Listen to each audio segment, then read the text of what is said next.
Alright guys, what's going on? Welcome back to the channel and welcome back to the vlog. As you guys can tell, we got our new wheels on the truck. I'm going to go over the specs really quick and show you guys the maximum fitment for a leveled Silverado with zero trimming or zero rubbing. Mostly zero rubbing. Let's get into it. Alright, so if you guys are wondering on the tire specs here, on the Silverados, as you guys know, the stock Trailbosses usually have a little rake in the front. This is perceived to be about a 2-inch level. I did buy the truck already leveled. So it is sitting on what looks to be like a spacer puck super cheap level, which is like a urethane piece goes on top of the strut. In this case, lifts the truck 2 inches just to give it a nice leveled look. And you can see it does a good job of that. And then even with the trailer on the back, when I do hook up the camper, it's not really too much squat. I'm not concerned about it. But anyway, let's get into the wheels and tires, because everybody on here usually wants to know what's like the safe specs I can go without having to do any trimming or anything. So let's get into it. These wheels are TIS off-roads. It's a pretty aggressive style as far as like just the outside of it, kind of like a simulated bead lock. Clears the caliper really well. They're 18 by 9s with a 0 offset. And you can also tell I'm running the 295 70 18. If you do the math on that, it comes up to be about a 34.5, 34.3. So it's a little over a 34-inch tall tire, and that's about 11.5 inches wide. So kind of pizza cutter, not really pizza cutter, but anyway, it does perform really well. The truck still gets about 15 miles per gallon. That's city highway combined with normal idling and things like that. So it does do pretty good as far as just, you know, overall drivability. And if you wanted to daily drive your truck with this setup on it, completely doable. And in case you're wondering, I don't really rub either. No, I don't really rub, but you can see right here, it does touch in reverse. I'll hear just the slightest like tut tut tut. No, that's like full lock with that 0 offset on a 295. But hey, look, I'm still running everything factory in here. I'm still running the mud guards in the front, still running the mud guards in the rear. Obviously the back, 0 issues in the back. And also I added these rough country liners. As you can see, they got put to use a little bit, but they do a really good job and they fit amazing. Fun fact, they are made in USA. So I was kind of shocked at that actually, but yeah, made in USA. Fitment was excellent. Didn't have to like re-drill holes or cheat holes or cut anything. It was just very straightforward. You might wrestle them a little bit getting them in, but overall, not bad. So that's a couple new things I've added to the truck. I didn't film it because, well, you're just sitting at Discount Tire getting stuff swapped over. So shout out to Discount. So if you're wondering, the Impala is sold. I got rid of it, and that is why I set this thing up for daily driver status. As you can see, works great with car seats. 0 clearance problems in the Silverado. As you guys know, backstory on this channel, if you've seen before, I had a Colorado ZR2. Loved that truck, but unfortunately, we just outgrew that truck. So I ended up getting rid of it. I sold it for what I would call kind of a premium, and then grabbed this thing with just a little bit of difference in the cash because it is a custom. As you guys can tell, I've shaved all the stuff off, so you don't really know that it's a custom unless you know what you're looking for, and the front end gives it away.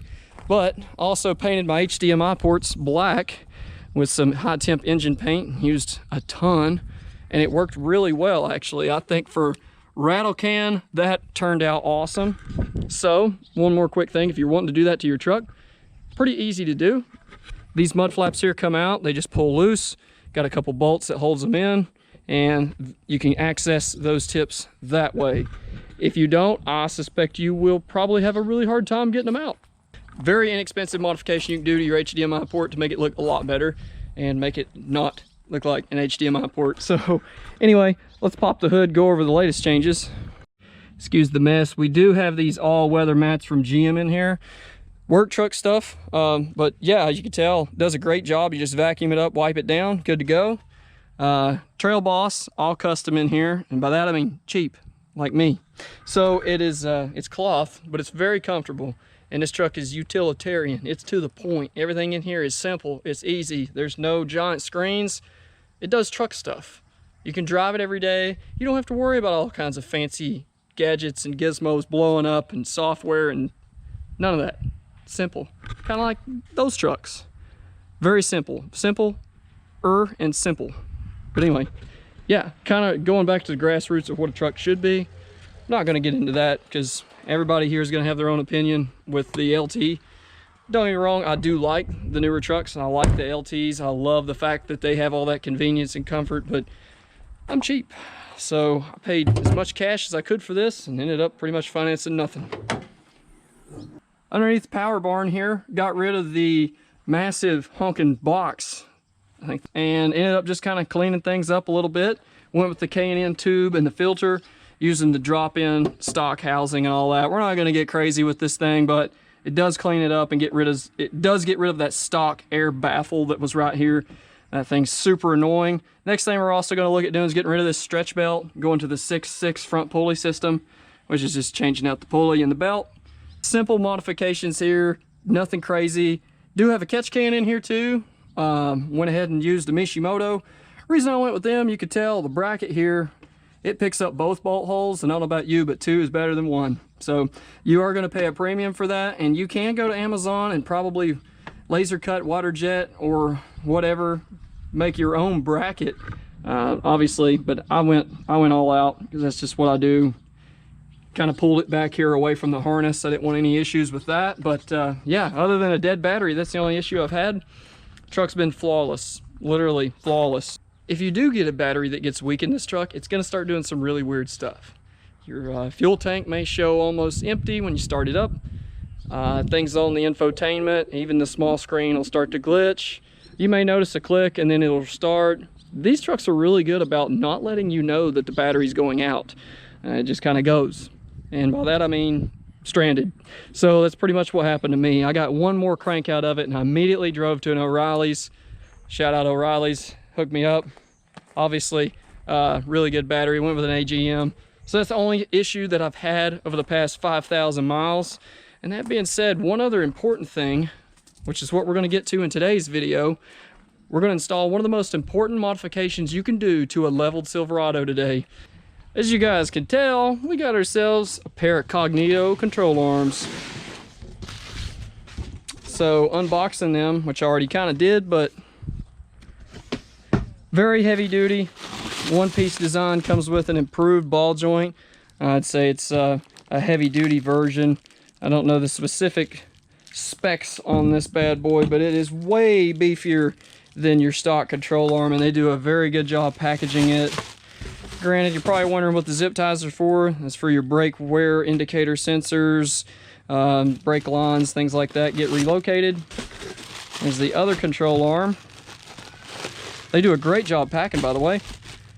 And there we go. Now, you do have to do some modifications to the frame. By that, it's not really a modification to the frame. There is a little bracket that holds all your stock wear indicator sensors and things. You're just going to bend that back and forth and break it off and smooth it.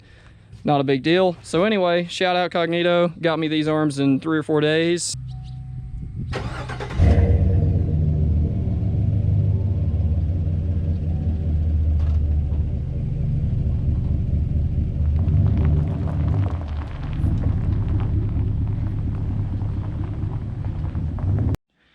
All right, boys, here we go. Full droop.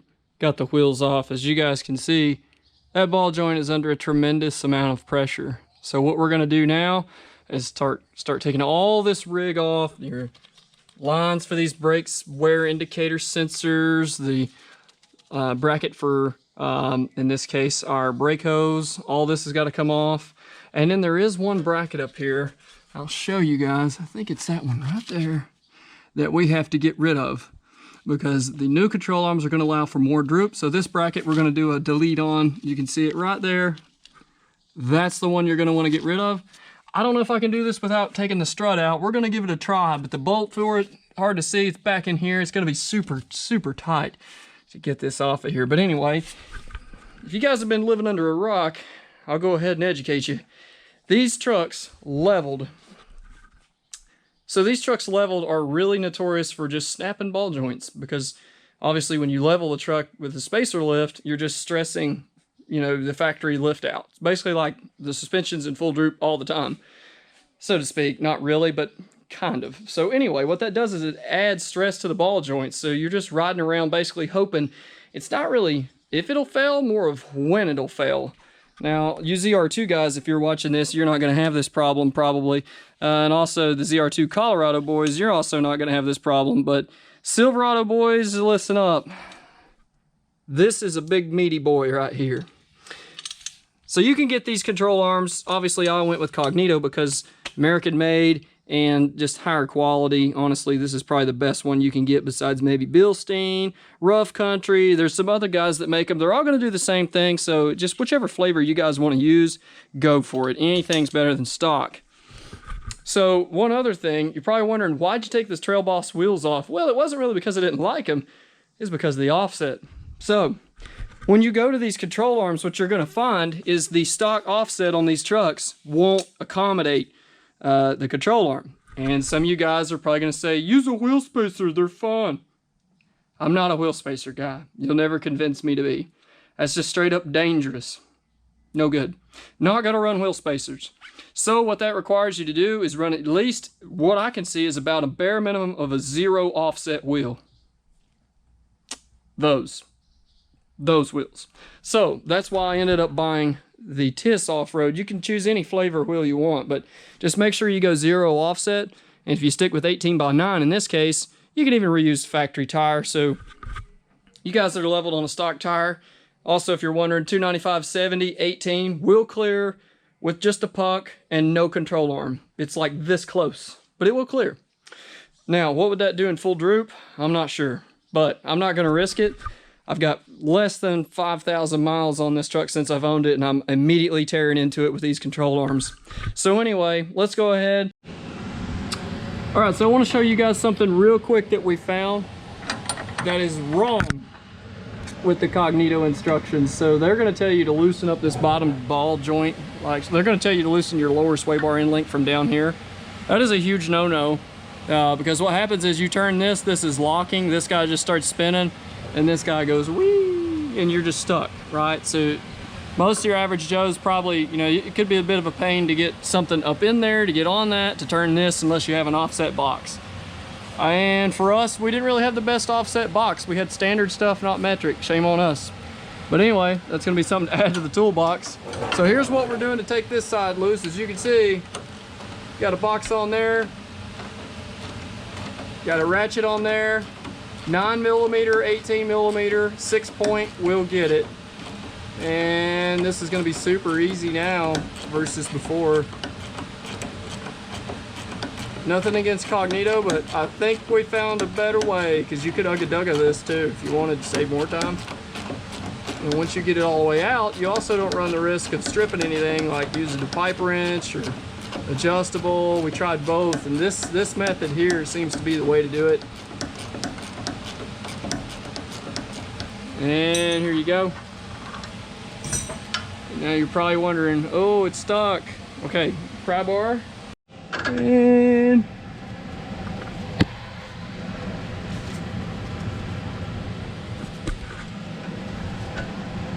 there you go.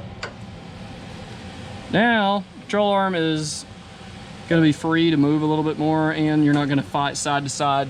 It does appear that we're going to have to take the strut out, because the way that bolt's made, once you do get it out, it's just going to jam into the coil spring, the McPherson strut. So unfortunately, no, I don't think there's going to be a quick hack to get that out. You guys can see how tight that is. There's no room. So now that we got that out of the way, we're going to loosen all this jazz up here, get this upper control arm broke free from its spindle. Keep on rocking. All right, so once you get that broke loose, and it's actually pretty easy. I took the 18mm, and as soon as I loosened it, I actually walked off to grab the hammer, and this thing automatically ejected itself. So that worked out great. Once you get that loose, you're gonna find that your spindle is gonna wanna just take a huge hike and fall over. So what we've done here is loosened up the 10mm bolts on each side, all the way through here, and left it connected there and there. That way I have enough room for this guy, where now I can just kind of work around it. Brake line's happy, nothing's pulling really hard, and I got this kind of helping me out, which that may become a different animal once I try to get the strut out, but there you go. So now we're gonna go ahead and pull this strut out. Unfortunately, there is not a good way to do this, and we are going to have to remove the strut. Looked at it several different ways, so let's go ahead, start breaking stuff loose where we can get to this.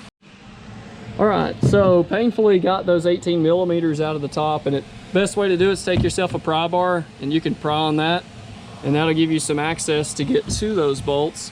Go ahead and thank me later. Buy yourself a ratcheting 18 millimeter. Most of your cheaper sets, unfortunately, I don't have a snap-on set. Usually I have snap-on everything, but the ratcheting wrenches, I'm working on it, guys. It's expensive. But anyway, yeah, go ahead and get yourself an 18 millimeter ratcheting wrench. You can buzz those right out. Once you get those out, you got two 17s. Actually, they were 15 millimeter on the bottom. Support this a little bit and it won't, you know, try to destroy itself. Now we're ready to go ahead and take this control arm out. You got what looks to be a 21 mil on each side. So I'm gonna bust this thing loose and show you guys the difference in the Cognito and the stock one. All right, fellers, that was pretty tight, not gonna lie. Again, most of my tools, unfortunately, a lot of you guys are gonna find this too. The El Cheapo stuff is like 10 to 19 mil. And everything on the Silverado, unfortunately, I come from a Colorado, is big boy stuff, and you end up needing 21 millimeter to do a lot.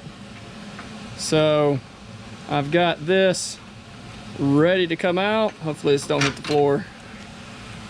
All right, screw this back on there. Not that I need it, but whatever. And let's see if this just, yeah, there you go. There's why you got to get the strut out. In all honesty, guys, I was trying to bypass the strut. I actually just took some time to see if it could be done, and it's not worth it. Honestly, the strut's so easy to get out. Like, it just do it, okay? Just do it. You're going to spend more time screwing around trying to figure out a way to get into this. Just take the thing out. It actually, unlike the Colorado ZR2 that has that big, you know, a reservoir shock on it, the stock stuff from Rancho is very basic. This truck does appear to have just that spacer lift. You can see it right there. So that's probably about 1 3/4 to 2 inch level on this truck, if I had to guess. And it's definitely worth doing, and it's not a big deal at all. And the other thing is, I would probably just buy the strut assembly and slap that spacer back on there. I'm fully convinced that I will not probably use a coil spring compressor and try to get that out, because I'm just a very impatient person sometimes, and I don't have time to do that. So anyway, let's check out these Cognitos versus the stock. Oh my gosh, look at that beef. Got all kinds of beefs in here versus this. The weight difference is tremendous amongst the, you know, between the two of them. It's embarrassing, honestly. And the ball joint itself, you can see this one's already, I mean, it's just like cast steel. It's just, I don't know. They're prone to break, okay, guys? That's why we're changing them. Look at these things. Look at this big meaty boy in here. Big improvement. Higher quality. I think they use Moog stuff. So, anyway, let's go ahead and slap this in and go ahead and break off that little thing that they talk about. I'm going to show you that really quick. This guy right here, I think we have to break him off. Easiest way to do it is clamp on it and just bend it back and forth, and it snaps. All right, boys, just gonna get rid of this. We don't need this where we're going. Delete. Now we're gonna have full droop on the control arm. That is super critical to get rid of that. Oh, look, it disappeared forever. This works. You don't need a grinder, this works. Just let it eat back and forth, and this guy will come right out. And you can tell mine escaped underneath that, I'm not gonna say the word, it escaped underneath that box. So we're just gonna pretend we didn't see it and just leave it down there. So anyway, we're gonna move on now. It's time to get the Cognito arm in here and tighten everything back up. So now it's just reverse. All right, y'all, here we go. Look at that. So go ahead and make sure and put your washer. You can see there I've got my washer on the outside. The inside does not need a washer. It is like a thrust style, and it's designed to kind of bite in. So don't be alarmed if you only have 4 of those washers. That's all you need, as you can see back there. So anyway, I'm gonna go ahead now, tighten all this up, put the strut in, button this back up, and this actually is not that bad. I'm gonna be honest, honestly the worst part of this whole thing is dropping a socket down in the frame. So to get to the third bolt on the strut hat, by the way, to the third bolt, so I'm gonna say the first two up here, you can get to them from up here. They're pretty easy. This thing's kind of in the way to get to it from the top, but the one in the rear, this guy back here, 15 millimeter, go through this way. You'll thank me later. You're gonna need an extension to do this. So there is some tools here that I would recommend getting. And one of them would be a snap-on extension or a good extension that will hold the socket. I had to put tape on this one, as you can see. And because that socket fell off, I spent probably 30 minutes digging that out of the frame and the strut perch area. Yeah, I honestly spent more time doing that than anything. And the little trick I showed you guys about taking this off to get your sway bar, make sure and do that. Use this one. Don't use the one underneath it. They make it look like it's going down easy street, and it's not. It just starts spinning. Use this one and you'll thank me later with that little setup you saw earlier. Honestly guys, this is not bad. I would highly recommend going this route if you want to save your truck from utter destruction. I've seen Trailboss Nation, follow you guys on Facebook, but anyway, any of the Silverado forums, there was a guy that had this happen to him, and it was a, I believe, $4,000 repair bill because it took out like the whole, you know, disc rotor, caliper, lower control arm, ball joint, CV. It did some fender damage. It got into the frame. I mean, it's bonkers. Like, this is nuts. So if you guys don't want to risk a ball joint breaking, and I actually seen one of these break on like a police vehicle. They had it on like a Suburban. It had a big brush guard on the front. But anyway, he had a lot of extra weight on there. He was cruising down the road. Next thing you know, gone. Lose control, bam, into the ditch. So obviously it's a hard stop, you know. Like, you might be able to stop it, but pulling a camper with 2 kids in the back, no, I'm not gonna risk it. So let's go ahead and tighten this up. And I'm not gonna show you guys the other side because it's literally just ×2, but I will show you the finished product. And you guys now kind of have a good idea of what it takes to do this. It's not that hard. Honestly, there's no reason to pay a shop to do this. It's pretty easy. You will want to get an alignment. I got that scheduled for Monday. It's currently Saturday. I've been on this for maybe an hour and a half. I'm thinking it's about an hour per side. So go ahead and set aside, honestly, go ahead and set aside 3 hours, right? Maybe you need an hour to set your stuff up, tear it down and put your tools up. So about 3 hours, an hour per side and an hour of screwing around with it and cleaning up. So it's about a 3-hour job.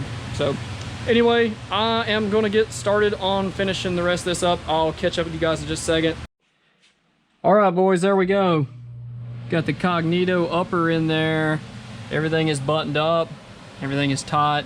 Did have one little issue where the cotter pin did not quite line up. So I kind of swedged the cotter pins, the head portion of it, and made it work. You may run into that. I'd say probably could stack you a washer and do the same thing. First time I've ever seen that, where you go 60 foot-pounds on this bolt is what they want to go. So I torqued it to 60, and when I looked down, the castle nut was well beyond where the hole would be. So if you run into that, don't be surprised. There's what I did. It's not off by much, but it's enough to throw you off. But it does work pretty good. Now on a custom Trailboss, I don't have 600,000 lines going every which way. So I just did something kind of cute like that and called it good.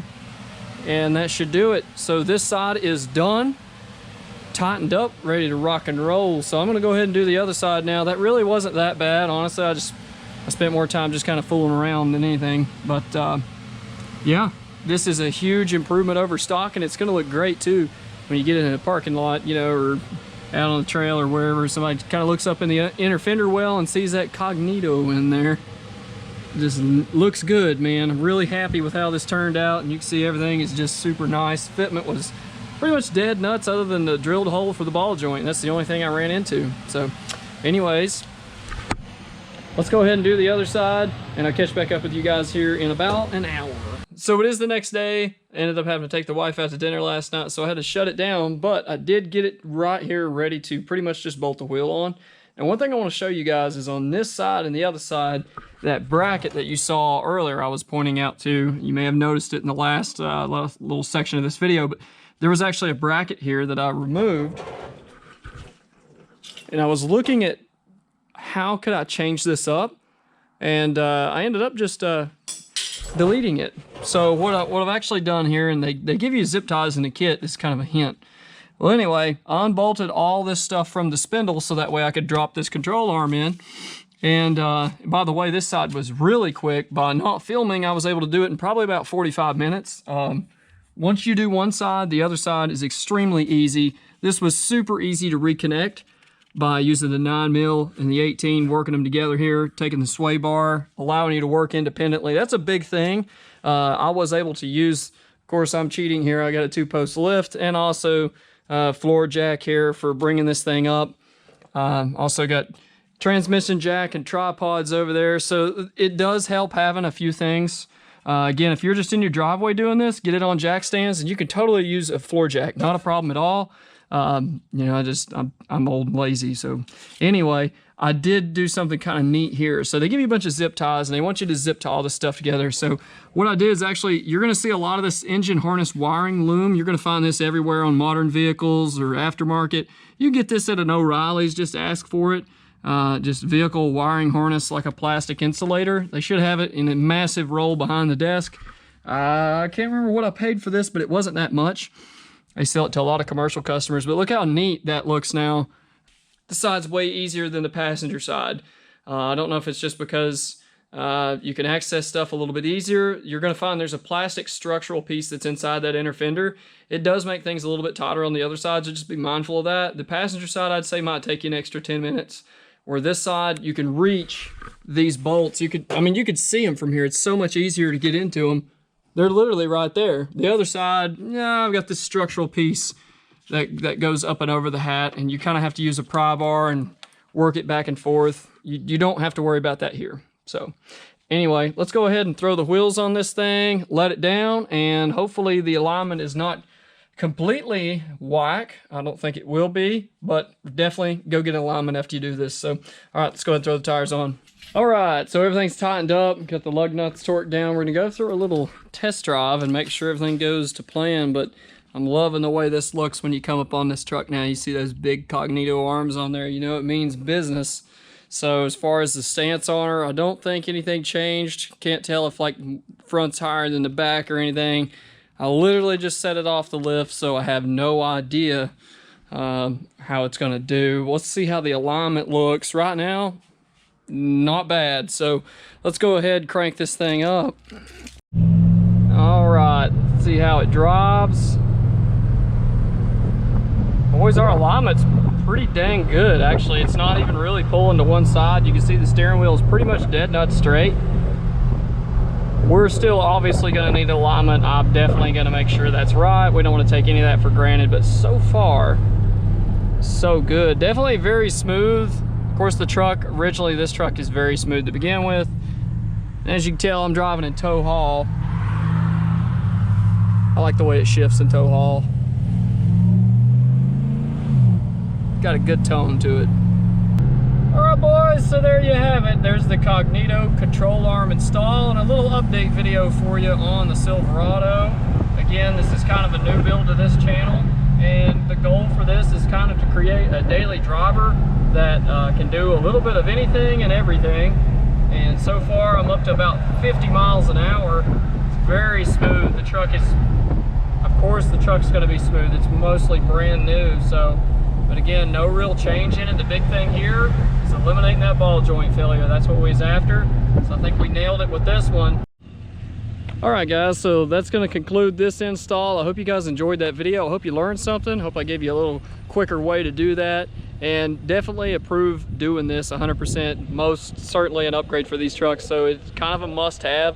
So if you're stumbling on this video and you got one of these trucks new, if you plan on leveling it, you better get you some aftermarket upper control arms. I don't care if it's Bilstein, Cognito, Rough Country, whoever you want to use.